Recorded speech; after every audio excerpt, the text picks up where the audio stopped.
So this is the cornea where light first enters into the eye.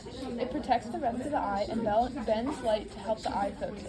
Next, the light goes through a small opening called the pupil that can adjust and change sizes. The iris surrounds the pupil and adjusts it based on the amount of available light. The more light, the smaller the pupil, the less light, the larger the pupil. The lens, located behind the pupil, focuses the light rays and projects them on the back inner surface of the eye called the retina.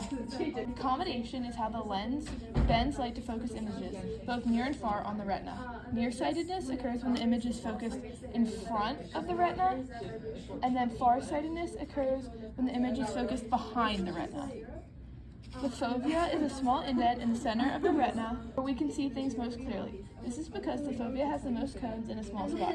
Cones are what help us see color and fine detail. Rods are also in the retinal layer, and they help us with black and white vision, which helps with peripheral and twilight vision. Rods and cones transmit information to bipolar cells. Each cone has its own bipolar cells, while rods can share bipolar cells with other rods. These bipolar cells send information to ganglion cells, here's the orange, which send messages to the optic nerve, which sends information to the brain. The blind spot is the point where the optic nerve leaves the eye, creating a gap because there are no photoreceptors there. Humans aren't aware of this because our brains automatically fill it in.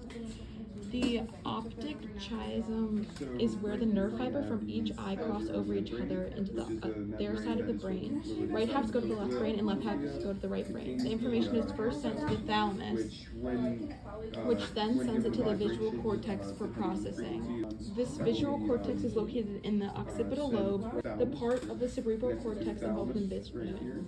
The feature detectors are the cells that have specific visual jobs in the visual cortex. They pick up shape, angles, and movement of the object. Trichromatic color vision is a theory of color vision that states that we have 3 types of color receptors, or cones, for seeing red, green, or blue, which combine to help us see any color. Dichromatic vision is when one receptor set doesn't work, means you see 2/3 of the colors, and monochromatic vision is when only one set of receptors work and they can only see 1/3 colors. The opponent process theory states that the opposite processes let us see color: red, green, blue, yellow, black, and white.